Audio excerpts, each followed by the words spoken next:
Hey everybody in the VC, it's Matt here. Hope everyone's doing well on this couple of days after Thanksgiving and day after Black Friday Record Store Day. So looked on and I haven't seen very many posts of people showing what they picked up on Record Store Day here yesterday, which is kind of odd because you see a lot of those, but I didn't get a whole lot of things. I only got a few handful of things. Thought I'd go ahead and show them to you. I saw the list this time, about a month ago or so when it came out. Was not too, didn't see a whole lot of stuff on there that really blew my socks off. Just saw really only a couple of things that I thought it might be nice to have, but wasn't that worried whether I got them or not. And only really saw one thing that I really wanted, but so I got that thing that I wanted, and I went to the store. And I didn't go this time. I usually have been in the past years, go there and line up and all that and hang out with people. People bring coffee and donuts, and you see the same people year after year, and that's a lot of fun. I didn't do that this year. I actually thought the record store opened at 11, which they usually do. I guess they opened a little early. They opened at 10 or 9 or 10, but I got there about 11:30. Didn't see any line of people. Thought probably everything's picked over, but went in there and they still had a good selection of stuff and they had everything that I wanted. So like I said, there was only one thing that I really wanted. I guess I'll save that for last. Well, there were two things that I wanted. I'm sorry. Let's say that. And I'll save those for last. But there were a couple of things I thought it might be fun to get. And I didn't want to spend a lot of money. That was the thing. There was I did see the Sonics box set. They had three of those there, and it was $55, which for three albums and a book and a poster and the box, I guess that's not a ridiculously horrible price. It wasn't as much as I thought it'd be, but I took a pass on that. If it's still around, I might pick it up later on. Sonics are a great garage band from the 60s, in case you don't know. And also, the Paul McCartney, Michael Jackson thing, I saw that, but I wasn't really that interested. Say, Say, Say. I like the song, it's all right, but I've got it on an album. I've got it otherwise. I didn't want to spend money on a 12-inch single that I'd probably never open and probably never play. So if I want to hear that song, got it on another album that I can listen to it. And it's a good enough song. I'm not that much in the mood to listen to it very often anyway. They had the Kinks CPs, which again, kind of neat, but all it is a repress of a couple of 60s EPs. And instead of paying $15 for four songs that I already have elsewhere, if I wanted those, I'd rather just track them down on eBay and find the original of those that came out in the 60s.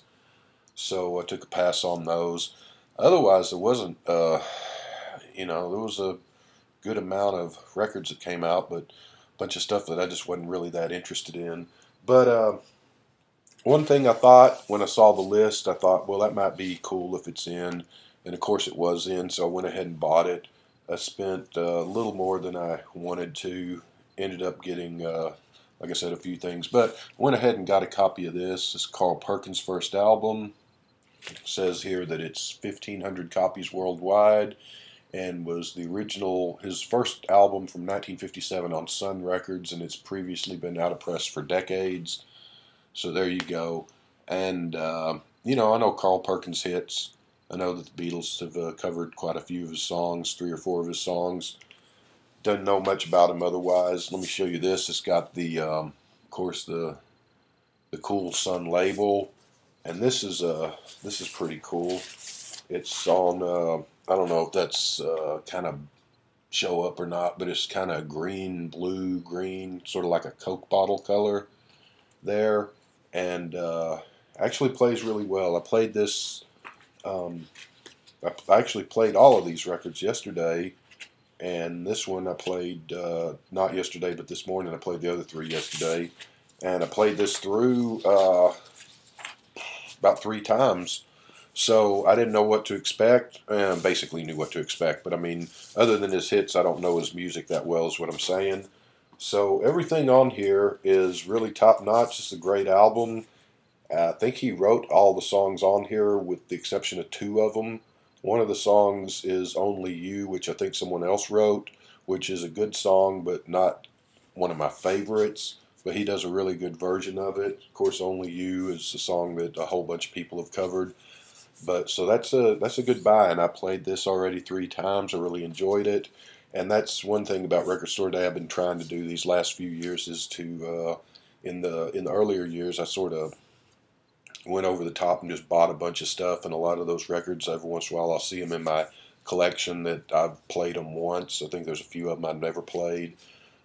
So instead of just buying stuff to buy stuff, I'm trying to buy stuff that I think I would actually enjoy listening to or enjoy playing, or that I would actually play. And I think this will get quite a few plays in the months and years to come. So that was a good pickup, and that kind of took a chance on that, and that was a good one. The second one I thought about, and I wasn't sure if I'd get it or not because I already have it. Of course, this might be the greatest album of the 1970s in my opinion. It's definitely in the top 2 or 3 if it's not the best one. First Clash album. This is the there's a British version and there's an American version. The American version came out later, has some of the 45s that were released in between after the British album, I guess, and it drops a few of the songs that are on the British album. What I really wish they would have done is just done a double album with the American and the British version, or put all the songs on one album and done a second album with just some 45 B-sides or something, but they didn't call and ask me. So this is the British version of the first Clash album. Uh, and the American and the British, they're slightly different, have several songs in common. They're both essential and one of the greatest albums ever made. So, and I said I wasn't sure if I was going to pick that up or not just because I already had it, but I saw it and I went ahead and picked it up. And you got the inner sleeve, if you can see that, that's just the lyrics. And the album itself is on red, colorblind here, blue and white vinyl. So that's a neat thing. Great album to have. And I should have taken that out beforehand because it's kind of tight to get it back in. I'm going to have to get a sleeve to put that thing in. The neat thing about this album, I thought, was that it says it is limited to 5,000 copies and numbered. And I should have looked around and saw I got number 106. And I didn't even think of checking the number till I got home. I should have checked. Maybe there was an even lower number in there because they had about 5 or 6 of these when I got there. So, first Clash album, if you don't have that, Bobby Z picked this up, and he has never had a Clash album or 45 or Clash anything before. That was his first Clash purchase, and I'm sure he knows should I stay or should I go and all that, but I'm anxious to see what he thinks about it. Maybe he won't like it, maybe he'll like it. I'm kind of anxious to see his take on it. The other one that I did want, well, that's all I got. I got 4 things, so you saw the first 2, and so the last 2 are things that I did want. This is the Buzzcocks album, their debut album, 1977 and 1978 actually, and so it's called Another Music in a Different Kitchen. Essential album. It's up there, almost as good as the Clash album. Great album. If you did a top 10 of the 70s, I think that would be in there. Or if I did one, I don't know if you did one. You may not like this kind of stuff. Comes on orange vinyl. Played this yesterday too. Played it like 3 or 4 times. Not a bad song on there. It's just a great epic. It's kind of power pop, punk, catchy, a lot of guitar, and just a really great album. So I'm happy to have that, because I have some stuff by them, but I did not have their first album, so now I do. And of course, Record Store Day, always on Black Friday Record Store Day, they always do a few Christmas-related items because, you know, it's Christmas season. So this is the one that I saw that I really wanted along with the Buzzcocks album. It's an EP, 10-inch record, Les Paul Mary Ford's Christmas Cheer. Says it's a limited edition. Doesn't say how much. I think I read on the list, but I can't remember. Says pressed on red or green vinyl. And I got, suspense is killing you. I can feel it. I got the red vinyl edition there.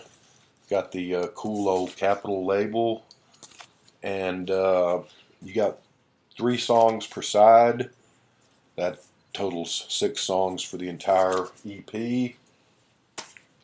And good stuff. I didn't know what to expect of this because I'm a big fan of Christmas music, but I'd never heard Les and Mary's Christmas album. So, and it's pretty much traditional. You got Jingle Bells, White Christmas, Santa's Coming to Town, Silent Night, Rudolph the Red-Nosed Reindeer, and then you got some weird thing called Jungle Bells, Dingo Dongo Day, which I had no idea what that was or what to expect, but it's actually a really cool little funny pop song, and the rest of it's pretty top-notch too.